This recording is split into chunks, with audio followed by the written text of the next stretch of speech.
welcome to a special episode and special adventure on Writing Through the Unknown.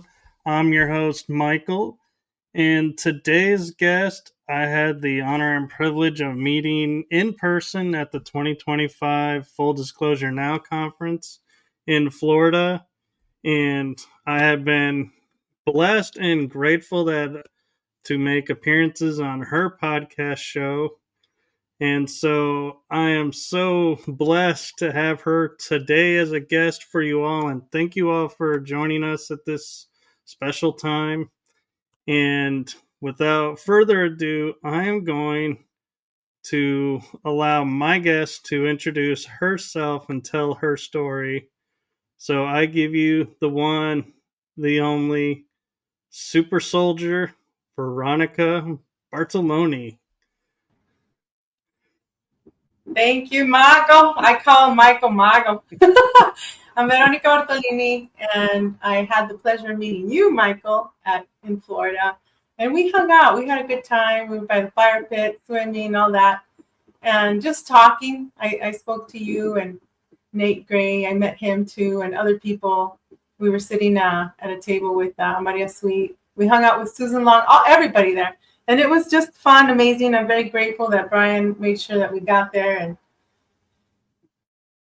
we had our, we did our little show here and there, and I had my table, and I'm just really grateful to be here, Michael. It's an honor. Thank you. Well, the honor is mine. And for those who aren't familiar with you, can you give them a little bit of background of your experiences and your story?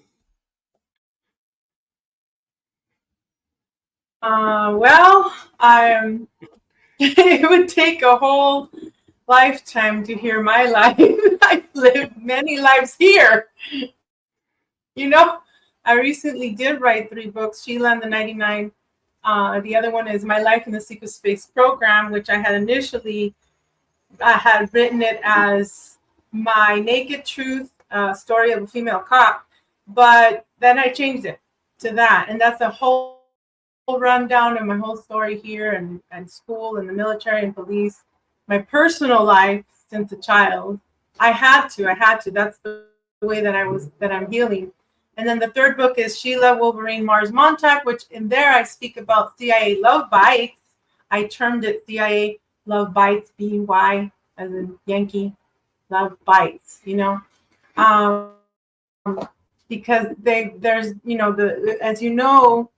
the agencies like to send people to you, whether it's a romantic relationship or not, to infiltrate you, to occupy your time so that your mission is not complete. So it's up to you personally and you only to see that. So I'm hoping to be able to help the audience and whoever, I do readings and things like that. I do more of, I have my deck of cards here and I pulled a few cards, but mainly I use my intuition. I was born with special gifts, and when I was a kid, my mom would say, "Oh no, that's of the devil. You're speaking nonsense. That's not Catholic-like." And then when I was older, that's not Christian-like. But I had to kind of hide I couldn't really tell my mom or the family too much of what I saw, because I did see a lot of things. Just being with my eyes open, I hadn't been able to fall asleep because I could see creatures under my bed. The mano peluda, the walking hand, Harry, walking hand. Back then I didn't know what they were, Greys and Dracos, which are just a lot of things. Since I was a child, I was always followed. Even when I would go visit my grandparents in Mexico, I was followed by men, and I was scared, and I would run away, and I would see things in the closet. And my grandmother too, on my maternal side, she would see things in her closet, and she would say, "Mijita, close the door. I see them. Ahí están la gente." I said, okay, no. And I'm like shaking to the closet door. Why do I want to close the door? You're the adult, you know? And many things, many things. There's so much to say, but when I was a police officer, I used my gifts, and back then I never told anybody in the police force.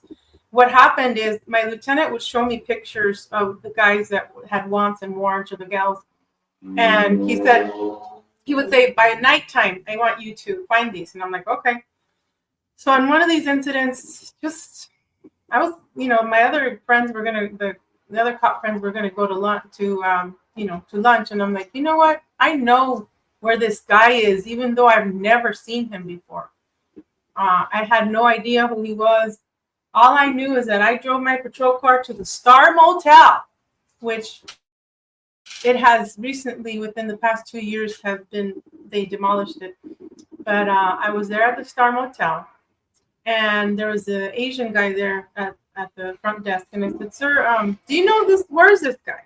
And I said, I think he's here, I said. And he said, yeah, he's in number 10. And I still remember. I walk up there, and I'm like, police, open up, because that's my man voice, right? And he opened the door, and he froze. And I looked at him. I said, I need to take you to federal jail. Turn around, put your hands behind your back. You're wanted. my cop friends would laugh, and even my sergeant, because he'd say, oh, you're wanted. And I'm like, that was just me, I have autism and whatever. And to me, it's just fast. It's like whatever comes out, come on. I got, the stare, my man voice, and just, it's all in the eyes. It's all in the eyes, like how you communicate, it's really interesting. He did not resist. And then I heard my sergeant and my other cop friend, Chris, roll up with their wig wags on. And I'm like, what? I already got him behind, back in my patrol car. Like, what's the fuss? And one of the guys is like, I told you to wait for me. And I'm like, no, I told you I was going to go balls to the walls. I would always say, when it was like my turn to go 3, okay, boys, come on, guys, balls to the walls. And I just go. And the sergeant didn't like for me to be out on patrol when it was just him and myself doing traffic, because I was not going to just sit there twiddling my thumbs doing nothing. I'm like, okay, we don't have any calls. I'm going to go get somebody on traffic or somebody trying to pimp somebody off the street. And there was one time that I'm very proud. There was a young female that was, being prostituted, very young. And I talked to her and I said, look, do you still want to do this for the rest of your life? You can get killed here. You can get all kinds. I talked to her personally. She's like, miss, because they would say miss instead of ma'am. They'd say, miss, I don't want to be here anymore. And I'm like, okay, do you got a place to go out of here? I'll take you. So I got special permission from my sergeant. I took her to the hotel where the other girls had resided with this pimp, right? That's what we're going to call it. That's what they are. No one was there, but she was able to get all her things. And I took her away from the precinct, far away. And I met her friend. And I said, is it okay for her to stay here? And she said, yes. So I never saw her again on the south side of city of South Tucson. So I'm very happy that I was able to do that. My whole thing, being a 14-year-old back in the day, was wanting to help children my age and younger, because of all the trauma that I went through. You can read it in my book. With my parents, my dad, took his life when I was 13. And there's just a lot of trauma that happened left and right, nonstop in my life. So I said, when I grow up, I'm either going to be a doctor or a police officer, because I want to help kids like me.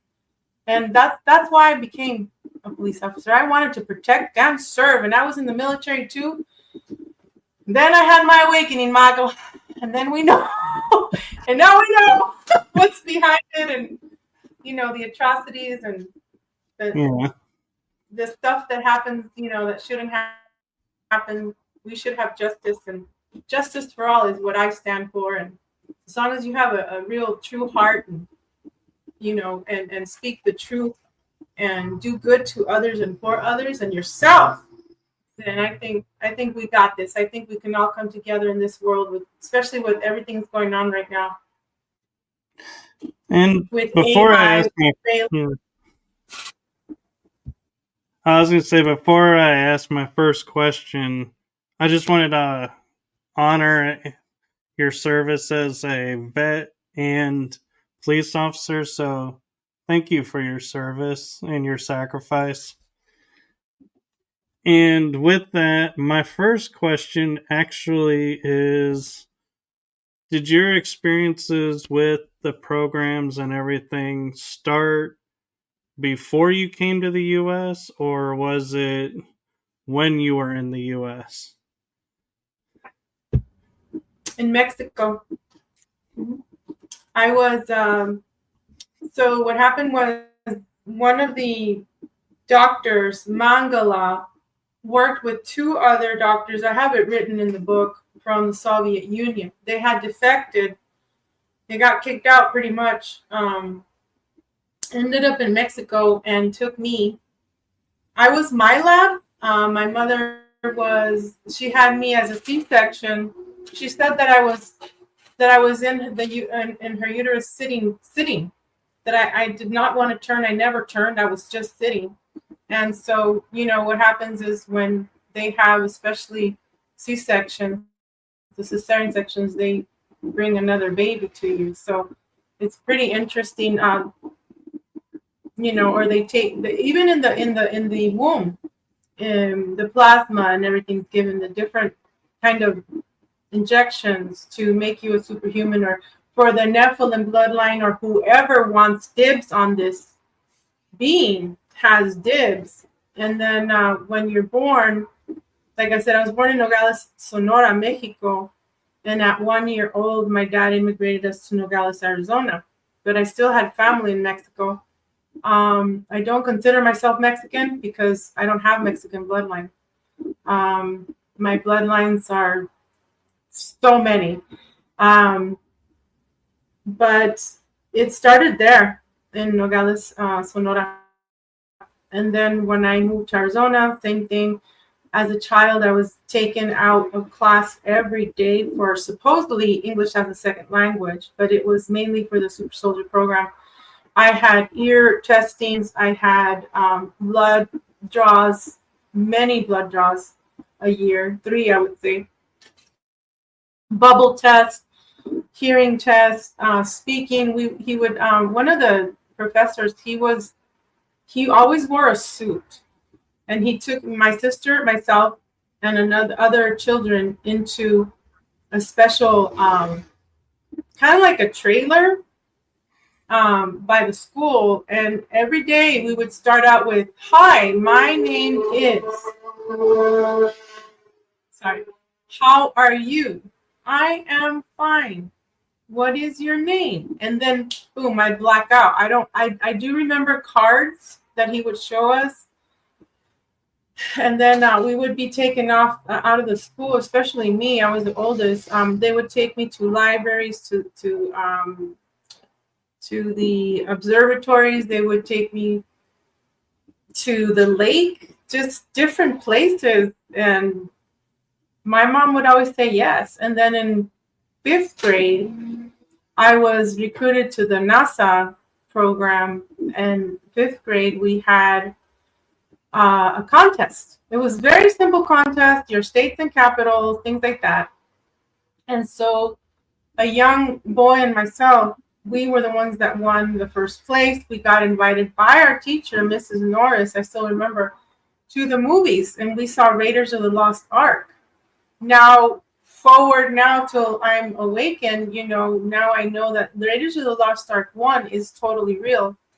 And then in 5th grade, going back, we had to make globes, the earthly globes, out of balloons, and paint them, and paper, newspaper, paint them to different earths and whatever. And then we had to dress up in black and white suits, and we had to make our console like if we were in a ship. And they invited a lot of people there. I do remember two males with suits, and I don't know who they were. It's just really interesting when you think about the things in the past that happened to you. So that's when that started at birth. And then at a year and 5 months, according to Jay Essex, he did a reading for me long ago because I wanted to confirm what was going on. I remember being taken at 3 years old on a ship by three different beings. They had the big, huge eyes, almond eyes. One of them a female, but she had like hair. She had like a lavender suit. The other guy had a blue suit, and the other guy, I think it was green. I'm not sure. I wrote it down.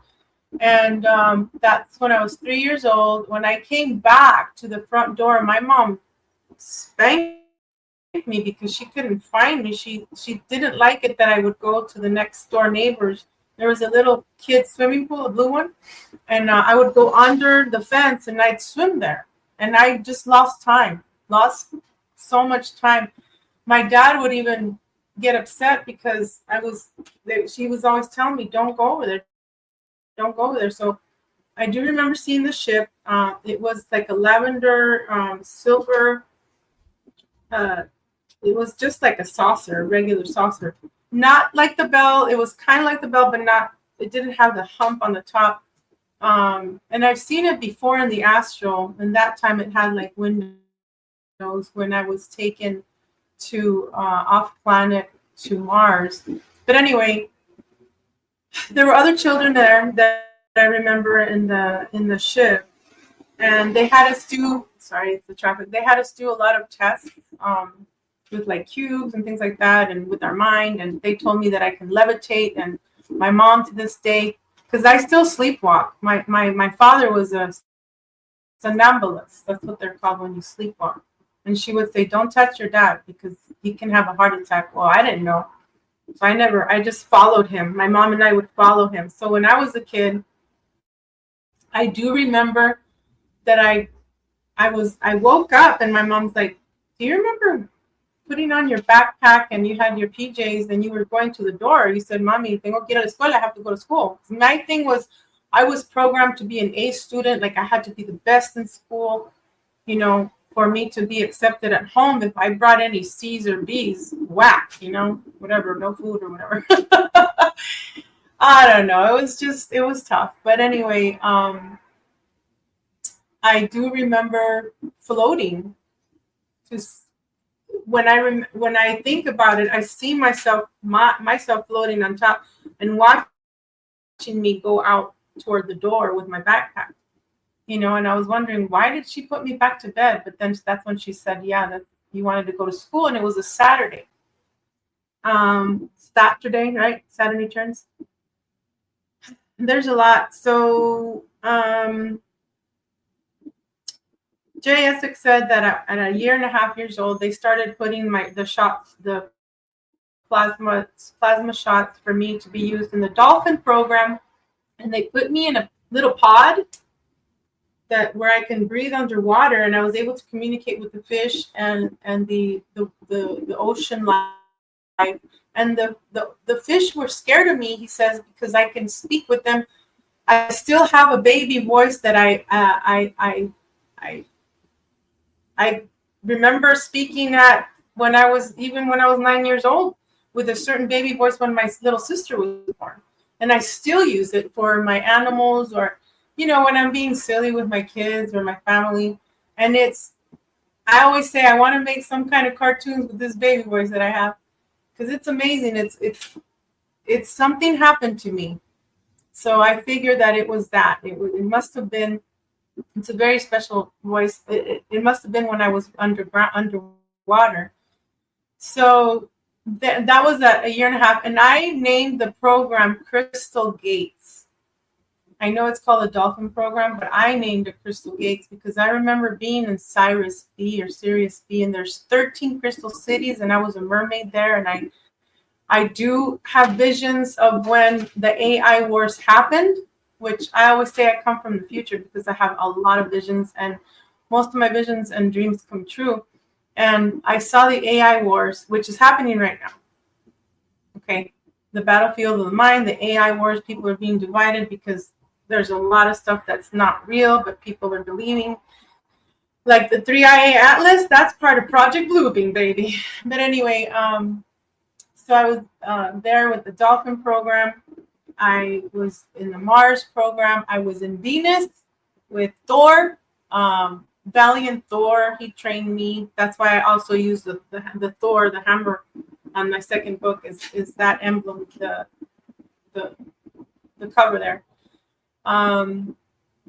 Sheila the She-Hulk, I was in the Hulk program. I remember the experiments that they did. I busted out a few times because they couldn't control me. And I have several Sheila She-Hulks. The one behind me, she's the worst one. She has no, I don't know if you can see, but she has no remorse and she does not forgive. The green one, she's very mean too, but she'll have, she'll be more cool. We'll just say that. I have an amphibian fish-like mermaid that was in the tank underground in Antarctica. Somebody told me a few years ago that they rescued me, but I said, nah, bro, you did not rescue me. I rescued myself by finding out who I was and going back into my inner child and doing my healing. I won't believe people when they say, oh, well, you did this to me, you did that to me. And I'm like, well, that's your reality. I don't have that memory. I mean, it's just, there's a lot of things that happen in this community where people are wanting to, we'll just say, put spells on you in ways of speaking to, oh, I remember you did this, you did that. Oh, you hit me with this. Oh, you raped me. Oh, no, like that's also satanic. So we have to be careful. I do remember a lot of people, and like, for example, like Susan Long, I remember many people, but it's just really interesting. I finally met them here. So I'll have dreams of them when I didn't know them, like say 2017, 2018, then I meet them and I'm like, that was you. Like I could feel their frequency there. So there's like a fine line, there are people that like to make stuff up, but there are others that will be legit. So we have to be careful in this community because it's like a vehicle. If you take your vehicle to different mechanics and you let them, and if you let people infiltrate you and your aura and your vortex and your heart, then they're going to use you and abuse you. And then what? It's going to happen, Then you're not going to know who the heck you are. You're going to go crazy. But anyway, do you have any more questions or the audience? Because there's like a lot. Well, I'm curious because I figured out how to breathe underwater in fresh water. And when I get into like the salt water, like the oceans, it's like my mouth just rejects it and I start to get sick. And so I'm like, yep, I'm staying freshwater if I'm going to do it. But I was curious when you were talking about breathing underwater, if that was freshwater or saltwater. So I have memories of being in a tub and being able to breathe underwater when I was a child. And what I do is when you take a shower, there's a way that you can take the water in your nose without choking. I have memories of both because I also have the memories of being with Max Spears in the SS Lorraine and going from the museums to the underground oceans and then going to the jump rooms in Mars from California. So it's both actually. I helped the children when I was a child too, but I helped the children to be able to communicate with the dolphins. So I would pair them up and the A students would have their hands down like this and up, like with their palms up. And then the C students would have their hands like this. So that way they can communicate with each other and then be able to communicate with the dolphin. Some of them did need the headgear the clear headgear for them to breathe. So there's a lot of dolphins and black whales and that I can communicate with. I was taking care of a huge beluga whale in one of my astrals, and it's just amazing how they are. There are other beings that are called tag-alongs that will tag along to the UFOs from the salt water underneath and then go up above and to the space stations and give whatever relics they need. So we were pretty much used. I was pretty much used to bringing back relics, communicating with the dolphins, and also holding the wormholes for people to come through, or beings. And I have memory of that. It's just crazy sometimes. It's like I have to pinch myself. Did that really happen? You know. So I have to like keep writing down my astro, my dreams, my visions, because just a lot of things are coming. Like I had a vision in 2017. Actually, 2017, I was in a dream, my astro, where I was in a black and white suit, and I had a like a glass pad with me, and I had a male was beside me. He was like in a black and white suit as well.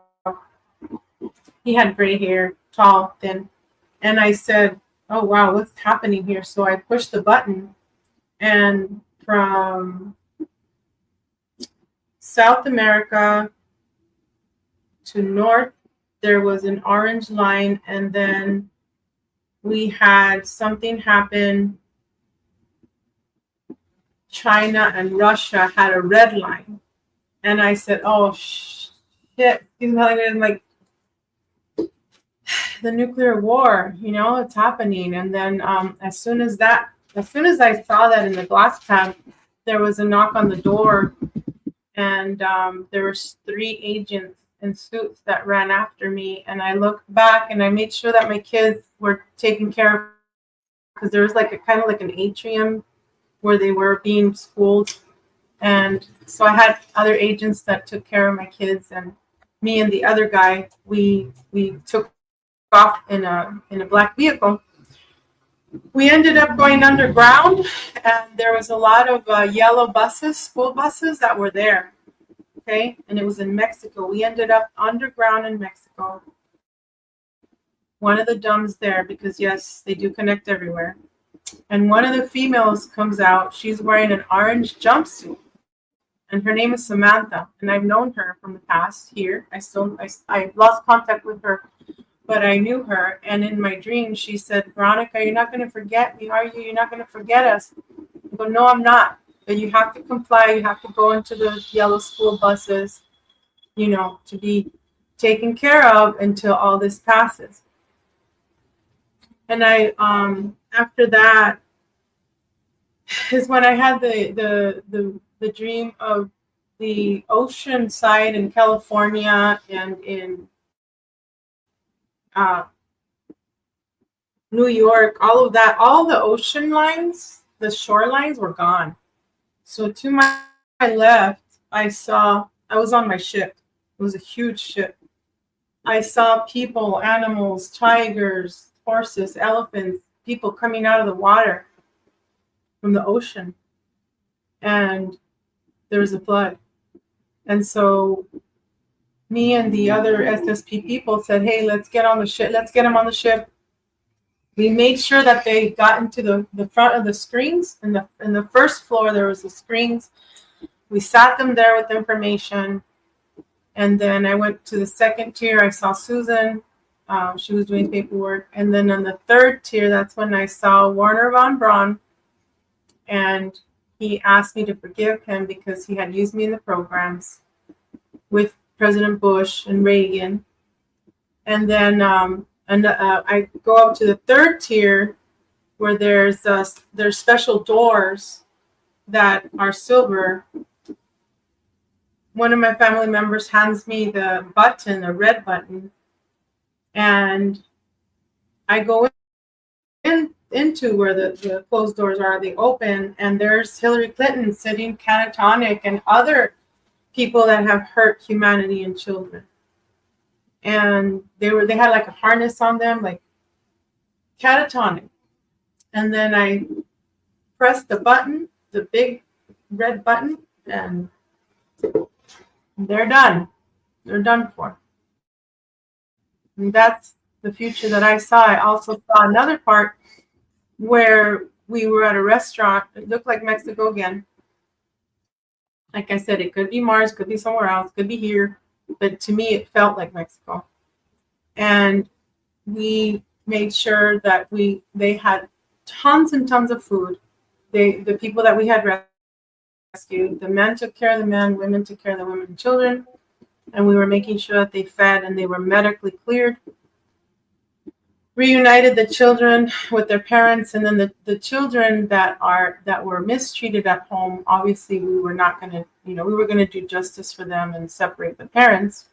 By this time, the evil parents had been done for. We'll just say that. That's also connected to the Saturn program, where most of the children that we rescued, we took them to Saturn, where there's a mansion that was Mason, Illuminati. It was actually from the evil side, but we took it over, and it still had the black and white tiles, and it had the stairs would go like this, like concave. And my friends and I were up on the roof of this place, and then we went down, we were going to eat our dinner, whatever, snacks. And then to our left and to our right, we could see the different children, being taken to medical. And then after that, they were going to, after a while had happened, then they had school, they had entertainment, they were going to be doing some tap dancing, ballet, and, just being taken care of and making sure that they never saw evil. And yes, reunite them with the good parents, and then the evil parents would not see them again, because we didn't want them to be mistreated or hurt and things like that. In Mars, I have many clones and many alters. Her name is Soel. Soel is the one that has the black suit with the spider webs, and she meaning in the Kevlar spider technology. And I had a battle with I call them the reptoids. And those are the ones that they look like dinosaurs with the little hands. And some of them are like, they kind of look human, but they're more dinosaur. And they had taken women, children, they had taken them under the dumps where there's water trickling. I see the water trickling, and then they were electrocuting some, and most of them were in black cages, like bird cages and square cages, dog kennels, and all that. It was not a good sight. So I battled there. I saved, as many as I could. And then there was the final war in Mars that I was there, and that's why I contracted what they call the Veronica virus, the vampire virus. And so there was an explosion there. I was able to save one person. And when I took him to, we were dragons before too, by the way. We've all been here through these wars, meant eons and eons. We're reincarnate again, But I say this time I don't want to reincarnate. I say this is my last rodeo. I don't want to come back to Earth. But it's been very painful here. But anyway, so I saved this person, took him to safety, and then my ship got blown up, and half of my body with my face was blown off. And I was just there looking up at these beautiful, I don't know where I ended up in this place after Mars, but where I was exactly, I don't know. But there were these white, they look like white poinsettias, but they're white, like I said, with crystal things coming out in the middle, and just crystal leaves and white, just looking at me, like loving me, And I was just like so little, just looking at them. They were ginormous. And my friend Consuela, she tells me that she picked me up, and I told her I don't want to just leave me here to die. I kept telling her, leave me here to die.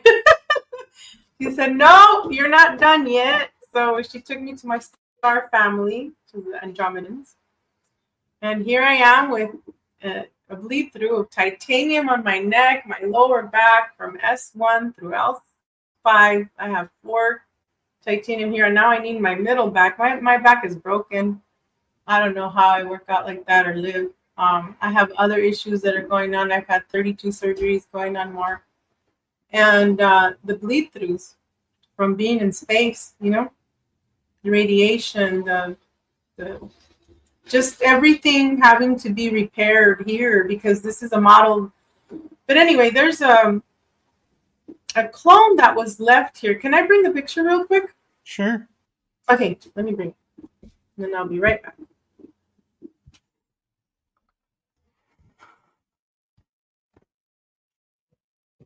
Yeah, I'm finding it interesting that her experiences are in Mexico as well as the US, so the programs are not isolated to just the United States. So keep that in mind, and that's why I wanted to see that point come forward. Is this is not just the United States government doing this; that it's global with these programs. And there. Should we go? Yeah, it is global. This is my picture when I was little. I was 4 years old, and I had red fiery hair. My mom says I blew up like an Oompa Loompa or like the blueberry had nothing. Willie, Chocolate in the Charlie in the Chocolate Factory. She says because I was allergic to cortisone, and they gave me cortisone, and I blew up. Like I was never fat like that. I was just, because of the. So there's my giant Nephilim bloodline, red hair, green eyes, hazel. I was born with blonde hair. So this is what happened, okay? And I did write about it. I was sitting, there was something going on. I was living in Nogales, Arizona with my parents, and there was like a reunion on a party. And then I was just, with the Q-tip in my ear here. And then I heard, it was not really an audible voice, but it was a male voice that said, what would happen? I wonder what would happen if you inserted the Q-tip all the way using the back of the chair this way. And it was actually this ear, my left ear. And so I did that. There was blood everywhere. I busted my eardrum. My mom had to take me to the emergency. And that's why they gave me the cortisone, and then I blew up. So this is the clone they left behind. Now, I talked to one of my family members just yesterday, and she said, well, so the Veronica that we had, the Vero that we had was not you? And I said, no. I said, I'm back. I've been back for, I would say 5 years. 4 or 5 years. They've left many clones. I did many what they call 20 and backs, which is something Corey Good coined, not me. But many, not just one, not just two, not just three. They can keep you in space as long as they want. They just age regress you. Now, I have a twin. I have many of me, but I have, I want to tell you guys, I'm glad I remembered. So there's this one time when I went to bed, and I wake up in my bed, but instead of my head being toward the headboard, it was toward my feet. And I wake up and I open my eyes and I look up, and I am coming. My other me is coming in my gym uniform. I usually wear black, and then with my headphones and my bandana. So I walk in and I'm listening to the music. And when I sit down toward me, the other me, back, toward my back to my other me. Get it? Right. And then I wake, I'm like, hey, Vero. I tell myself, hey, don't fall asleep. And I wake up. So, and I've seen many me's in the astral. So what happens is with Manhattan Project and all the project Looking Glass and everything, they try and put you back to where you were taken, but they misplace you. Look up Andrew Basiago. He talks about this, Pegasus. And Manhattan Project, you can look up Al Bealey. I'll give you links if you want. And then they misplace you, so you got 2, 3 of you, and then they hope that you don't run into you. And then you wonder, why am I looking younger? Why am I looking? Because they age regress. Wow. Why can't I fit into my Nike Sheila She-Hulks that I was able to fit in before the major cancer hit 2.5 years ago? I can't fit into them anymore.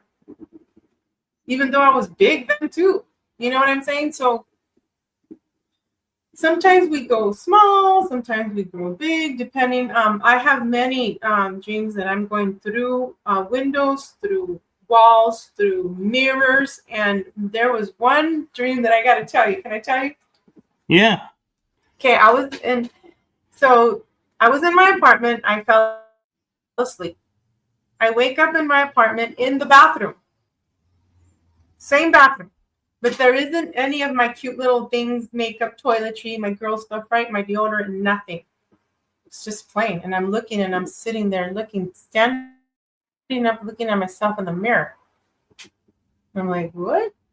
And I go and I open the door to my bedroom. And guess what? I'm sleeping. I'm like, ooh, I better close the door. So then I go outside and I'm in Mexico. In my grandmother, there's a lot of things that happen in my grandmother's home. In my Nana Juana, I call her Nana Juana, Juanita. It's home. And I'm going to the porch and I'm going down the stairs. The stairs are actually blocks of cement, huge. Down, down, down. And then I see that there's a man raking in this huge field, but there isn't any grass or anything. He's raking dirt. I'm like, what the heck is this guy doing? So then I see a cave, and he has these animals in glass. Tigers, the white horse, elephants, dogs, wolves, you name it. So what happens is I get so mad that I use my chi and I go like that. And then there's white, remind me of the white light, okay? There's white, just fire that comes out. And then I just break the glass. And then the animals come running. There's the white horse that comes running to me. And I have so much love for that horse, because I was also in Project Pegasus too, but also as a child, I would go to sleep watching a movie. It was a movie of a little boy that had a little horse with wings, white. So this horse in my dream, though, didn't have wings. I have many dreams with horses. You guys should read my books. It's pretty interesting. They tell me, Beto, you have some weird-ass dreams. I'm like, yeah, and some of them come through. I tell them. But anyway, the horse comes to me, and then she puts her head on my lap, and I'm caressing it, and I wake up crying, terribly crying.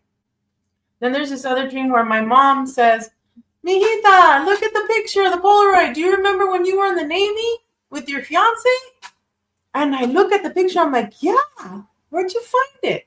Then I wake up, go use the restroom here, go back to sleep, and I'm docking, I'm getting off, undocking, I'm getting off the ship, and I have my white Navy uniform with my hat, my little dress, and my fiance is right here beside me, holding me, and we have both our green duffel bags and the suitcases. I really want to show you the suitcase, but it's way over there. I found it later at a Goodwill store. But anyway, hold on. So I wake up. I'm in the dream, and we're all happy. And he's like, hey, you want to go get some ice cream after we eat? And Shem says, sure. So then what ends up happening is there's a little girl that runs to me. She has braids. She's kind of like, she's dark skinned, real beautiful,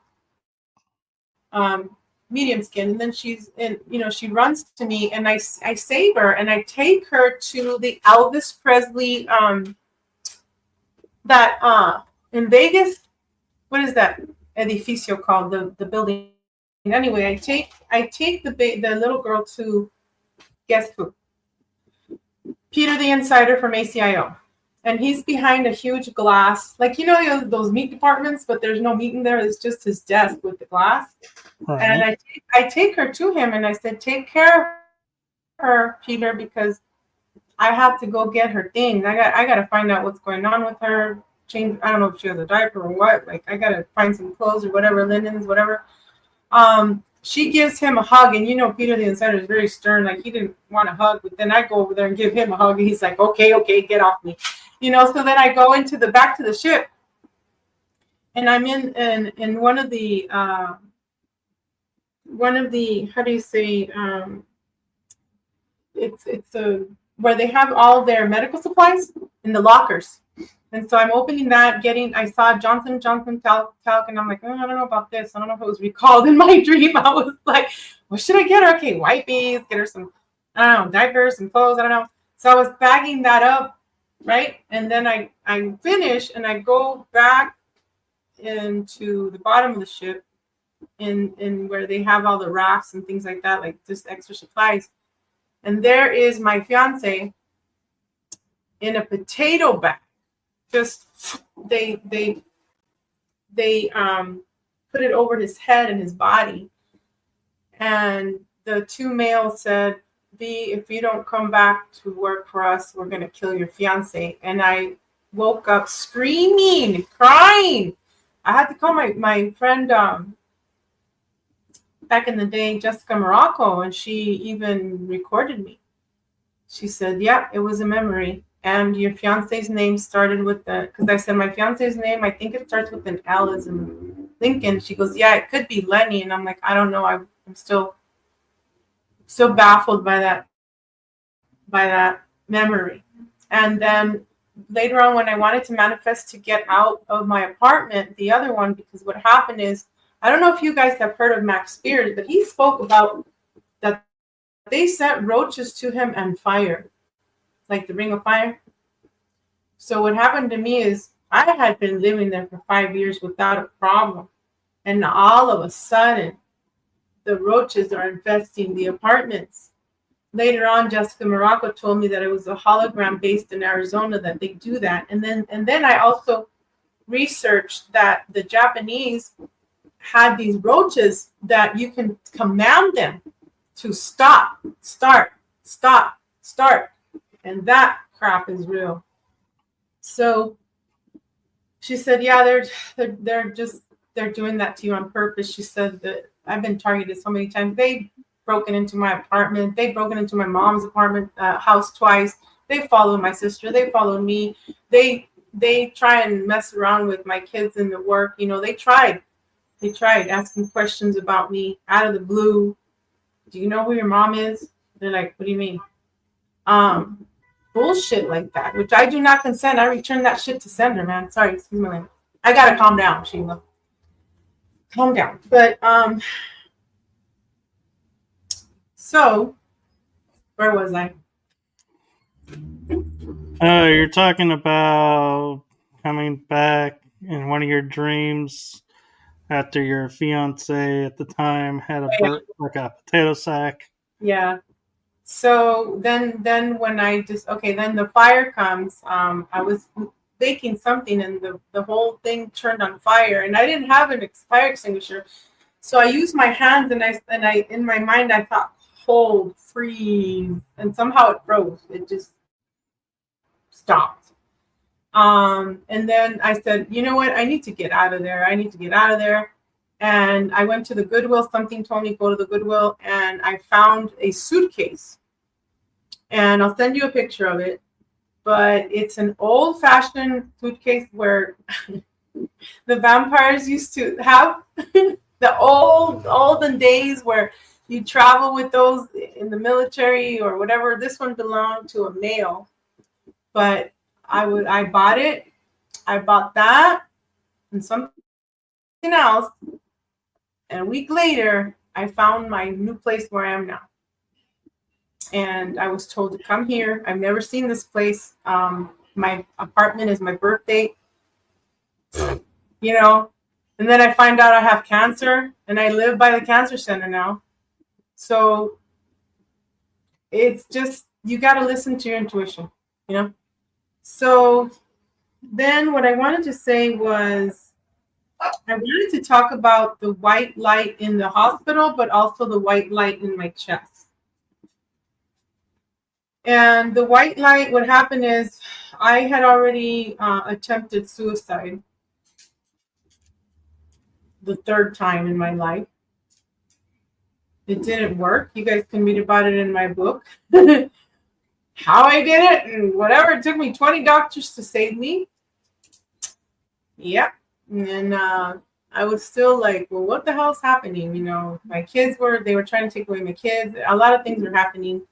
And I just said, you know, if there's a real something out there that loves me, a real God, I don't really want to call it God or source. I said, if there's something out there that's creator, like that loves me, that I know that I'm a part of, pretty much, if there's a God out there that really, a true God, I said, that loves me and does not wish harm and is a true creator, speak to me now. Show me something. I said, because I'm going to 10-7 again. I'm going to try it again, you know, because it was just really, it's been hell. But anyway, it's better now, little by little. So what happened is there was a shooting star that hit the floor.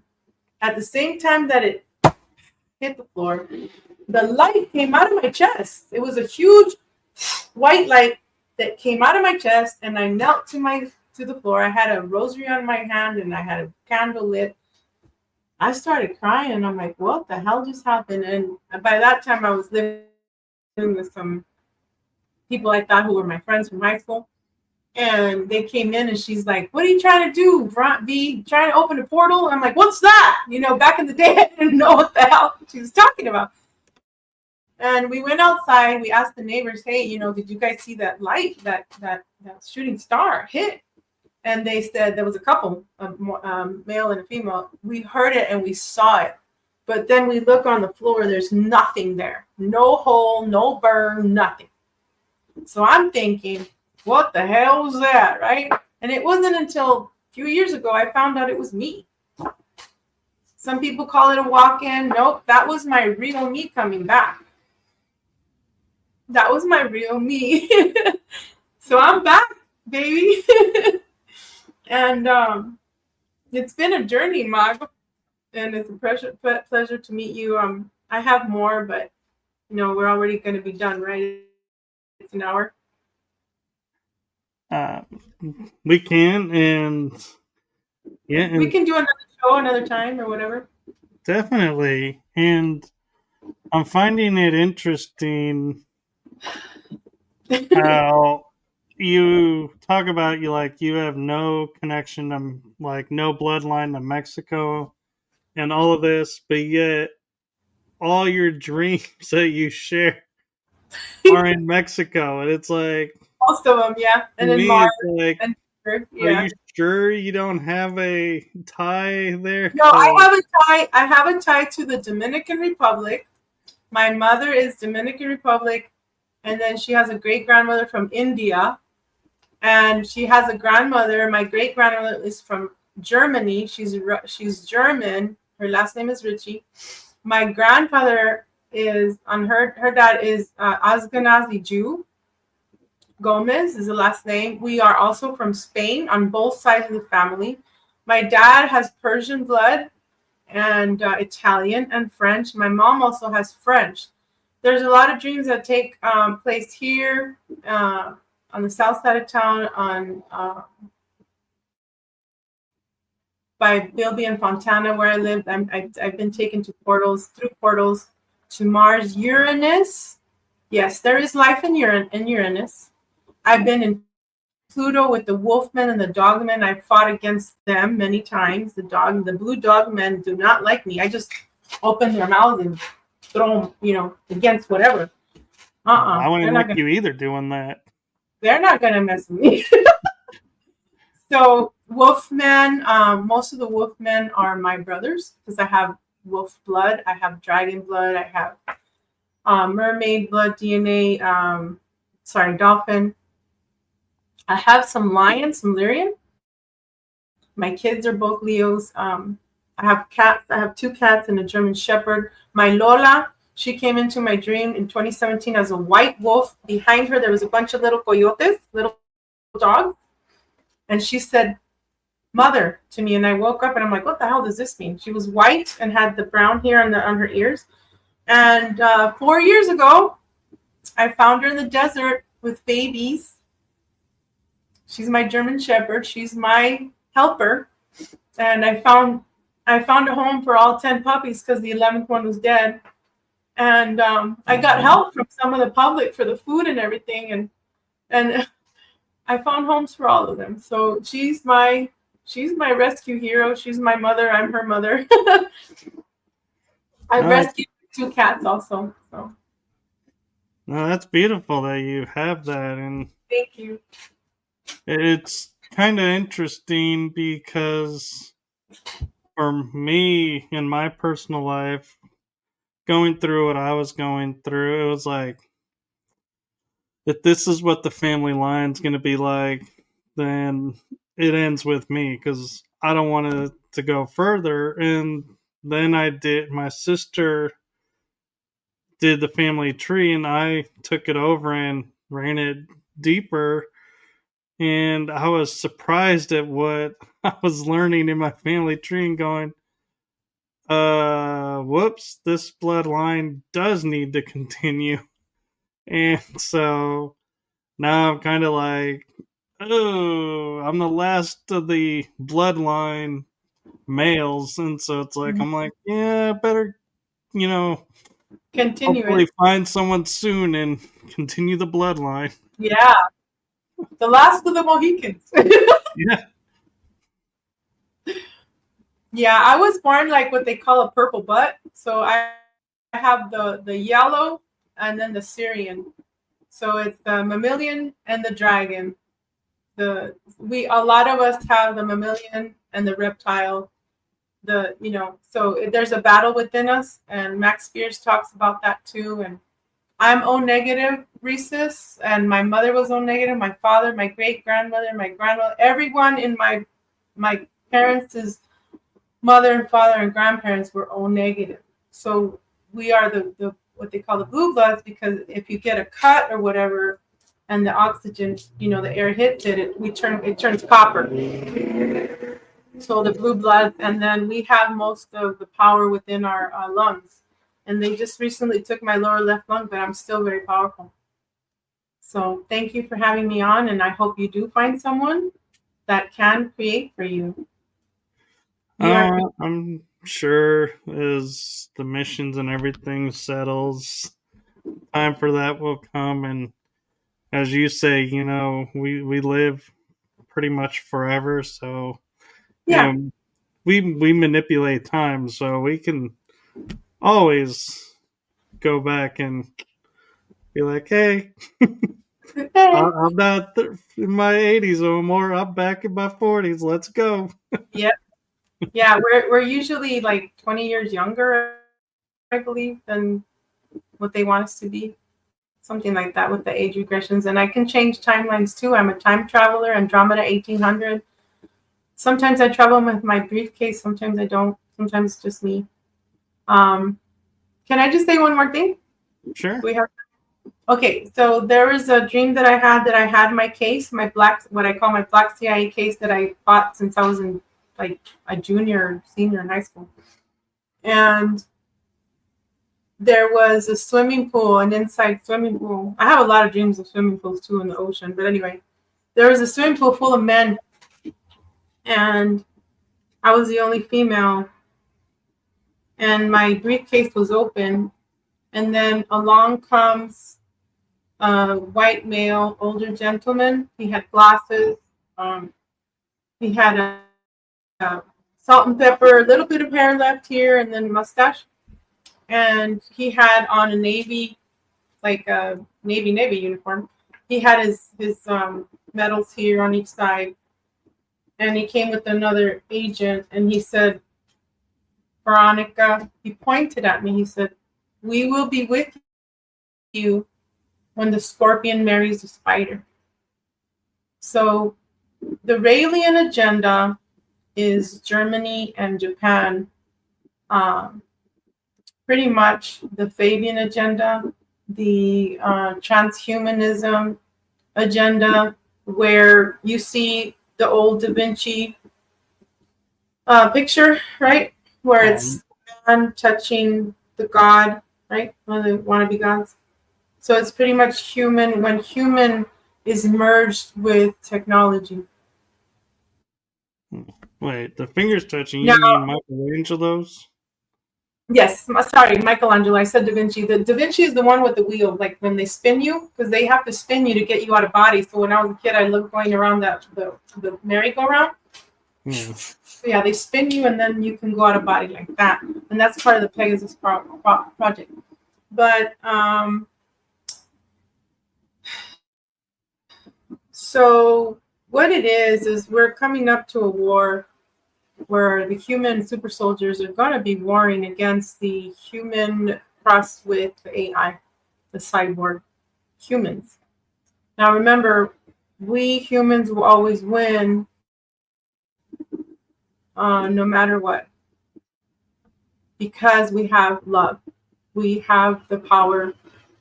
The real human star family have the power of love, and love is the one that transmutes everything and just pretty much hit the road, Jack, if you're not going to be good to humanity. Unfortunately, the government is lined up with the negative ETs. It's lined up through Antarctica, and there's a wormhole there that I have seen.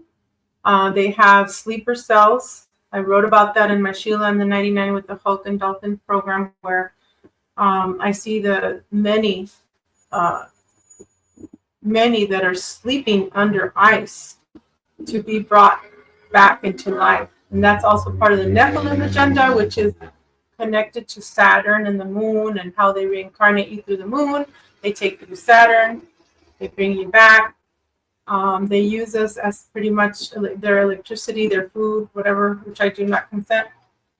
So in Antarctica, when Admiral Byrd was there, he found the entrance, and they told him to never speak about it, but his son knew, and he was actually going to go meet someone, I think Berkner, but they killed him off to show evidence of that.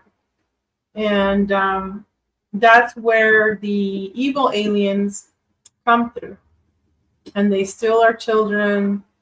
There's other, okay, it's connected to all DOMs, deep underground military base. It's connected. You can be in like 5 seconds from here to,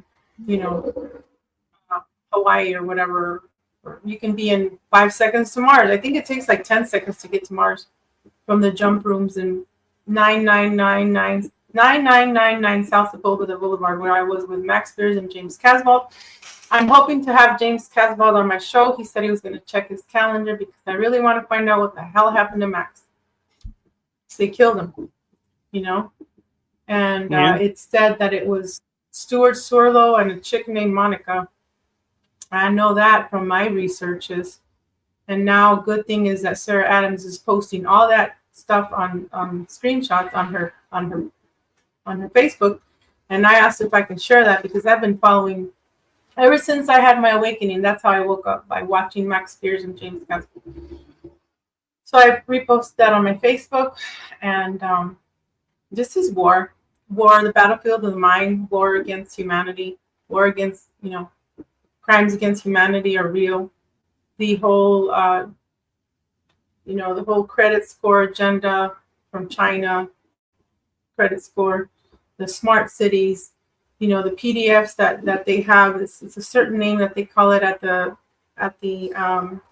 medical. All your medical records, or they will be, well, they have been placed into this China credit score along with your facial recognition. It happened, I remember when they were putting all those signs up at Target and Walmart, where they had, Target has the highest surveillance, and then it's Walmart cameras. When they were starting to put up those posters of people, I would take a double take. I'm like, who the hell's looking at me? But it's actual posters of real, right? Supposedly people. And then along with the cameras, those are the highest. It's connected to the FBI, connected to the DOD, connected to the DOJ, um, and then of course we always hear that FEMA camps are under Walmart. And I'm always telling people, don't go to the stadiums like in the movie. What's his name? Will Smith, I Am Legend, because that stuff is real. You don't want them to take your children or anything like that. So anyway, I took out the Queen of Pentacles and Three of Pentacles for you. And these are, do you want me to read them and then we'll go? Sure. Okay. And then we could do another show. And then if you want to be on my show, just you and me, we can do that too. That way you can tell your story.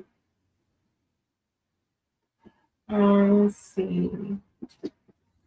Yep. Sure, we can make that happen. Okay, thank you. Oh, I don't know why I can't find it. Let me find it here. But basically, I can't find it, but basically it's telling me that we are all magicians and we are all in this together, and we hold the emerald. It signifies we hold creation, we hold past, present, and future. As above, so below. We are pretty much creators, and we have many lifetimes with the lion, the cougar, the tiger, the rhinoceros. We are all of these entities, and these entities are us. And we have lived many lifetimes. It's funny because it's kind of like holding like a cell phone or a card. Let me see if I can find it because it's really interesting. Queen of Pentacles. And the one is, it's Goddess of Love. Do we have time? Sure. Okay. Let me see. Queen of Pentacles.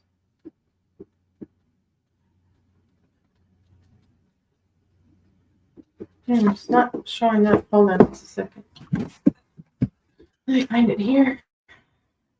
And the other one is Three of Pentacles, which has the pyramid and the Naga, which we also come, we've also lived with the serpents, and some of us have been overlaid with the serpent bloodline. And then also the pyramids hold the secrets, as we know, and there's one that should hold, the paw also holds more maps for us, and that the pomegranate is pretty much life. It's showing us how we can go from life to death, and that we are responsible for our creation. And whatever, we can how do you say, we can with our heart, see on the top it's being sacrificed. If we know that we are the owners of our heart, we can actually be helping others to empower. Okay, here we go.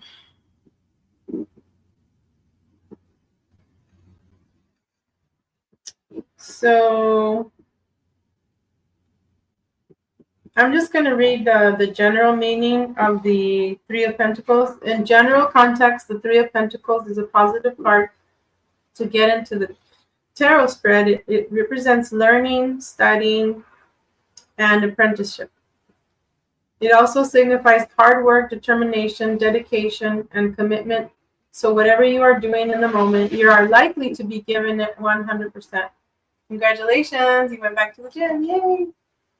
It also signifies building, and me too, on success of foundations. You have worked hard to overcome your challenges, and the effort you have put in should be paying off.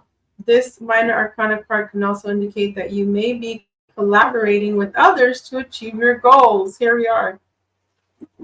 Love and relationships. In love tarot reading, if you are in a relationship, the Three of Pentacles indicates that you are committed to the relationship and are putting the effort in it to make things work. If you have been having issues in the relationship, it can be a sign that you may seek the help of a relationship counselor to overcome your issues. You and your partner are growing together and learning about each other. If your relationship is relatively new, the Three of Pentacles can represent a time in the relationship where you are learning about each other and figuring out what to share in your lives with each other in the future. If you are single, the Three of Pentacles can indicate that someone you like has noticed you too. It can also mean that you may meet a potential partner through work or study. See, you even said that. You even said, hey, after the missions, right? Right. Or maybe during the missions? Okay, let me tell you about the Queen of Pentacles. And Queen of Pentacles. The Queen of Pentacles card deposits a beautiful woman sitting on a decorated throne holding a golden coin. Okay, well, this one holds a card. It could be a mirror, excuse me, a coin. Surrounding her, a beautiful blooming tree and green floral gardens. Her throne is decorated with various beasts of earth, tying her closely with nature and abundance. And it also means like closer to the root races. That means we have all the abilities pretty much, not just seers. At the bottom of the card on the right side, a rabbit is pouring into the frame, which symbolizes her high energy and fertility. Ooh, maybe you'll find a queen that's fertile. Sorry to have the sage going on. But it can also mean something else, right? Okay. The Queen of Pentacles, therefore, deposits a certain level of success and prosperity, but the rabbit at the bottom, cautious, is cautioning us, right? That we should be careful of where we leap when we are chasing the success. It can also mean like success, like where to go, who to trust, right? The Queen of Pentacles represents both a down-to-earth woman who plays many roles to ensure that she keeps her family happy. And then it could also be talking about your feminine side too, okay, Michael? Or whoever's watching. She knows how and when to show love, keeping an orderly home, cooking comforting meals, and takes care of her children. But do not mistake her for being only a homebody. Alongside all these motherly attributes, she can plan business ventures and execute her plans successfully. It is thought that her naturally talented business senses that she is surrounded by such luxury. She is quiet and does not like disclosing her financial accounts. Wow. Fearing that it could bring more complexity to her life. Yeah, ain't that the truth, right? Which she desires to keep rather simple. She may have secret bank accounts and nobody knows about, for she may choose to be careful, vigilant, and self-sufficient. I love this. Thank you for this time, Michael, and I appreciate you and your audience. Thank you. And thank you. And thank you to everyone who's watching. And as we wrap this up for this episode, I like to remind everyone to like, follow, and subscribe whichever platform you're on, so that when Veronica comes back on, you can be aware and up to date on the shows. And so thank you to everybody, and thank you, Veronica, for all you're doing. You're welcome, Michael. Thank you for all your shows, and it was really a pleasure to meet you. It's awesome. It was a pleasure to meet you as well. Thank you. We'll see you. Love you. Bye, everyone. Bye-bye, everyone. See you.